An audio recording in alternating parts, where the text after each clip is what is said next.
કે ભાજપ અને કોંગ્રેસ એના નેતાઓ દ્વારા એવું કહેવામાં આવે છે કે ભાઈ આપવાળા પોતાના રોટલા શેકે છે ને ખેડૂતના નામે ને અરે તો મારે ખાલી એને એટલું કહેવાનું કે તમે 30 વર્ષથી તમારી 3 થી 4 પેઢી ખાઈને એટલું તમે ભેગું કરી લીધું છે। 30 વર્ષથી તમે તમારા પેઢીઓના રોટલા શેકી લીધા, 3 થી 4 પેઢીઓના રોટલા તમે શેકી લીધા છે। એટલે એ કરો, તમે ખુદ તમારી સરકાર સામે બોલી નથી શકતા ખુલીને, ખેડૂતો માટે 2 શબ્દ નથી બોલી શકતા, અને સહાયના નામે જ્યાં પડીકા આપ્યા છે તો અહીંયા બોલો।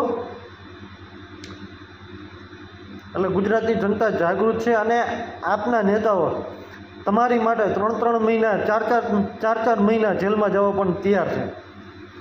એ કોઈ ભાજપના નેતા કે કોઈ કોંગ્રેસના નેતા નહીં કરી શકે, એ આપવાળા કરી શકશે, અને હું આપમાંય નથી, પણ આપણે જે જોઈએ છીએ ને જે સમજીએ છીએ ને એનાથી ખબર પડે કે ભાઈ ના, આપણી માટે જેલમાં પણ જવા તૈયાર છે। પોતાના બાયડી છોકરાઓને મેકિંગ 3-3 4-4 મહિના લગી આપણી માટે જેલમાં જવા તૈયાર છે। કોઈ ભાજપમાં ભાઈડો કે કોંગ્રેસમાં ભાઈડો જે 4-4 5-5 મહિના જેલમાં રહેવા તૈયાર હોય, ને આપમાં તમે જોઈ લ્યો, ગોપાલ ઇટાલિયા, પછી યુવરાજસિંહ જાડેજા, ચેતરભાઈ વસાવા, રાજુ કરપડા, પ્રવીણભાઈ રામ, આવા ઘણા નેતા છે। હજી આ તો ચૂંટણી છે ને એટલે કદાચ ભાજપ શાંતિ બેઠાઈ છે, બાકી ચૂંટણી પૈકી ને એટલે હજી પણ આ લોકો એની ઓકાત ઉપર આવી જાય।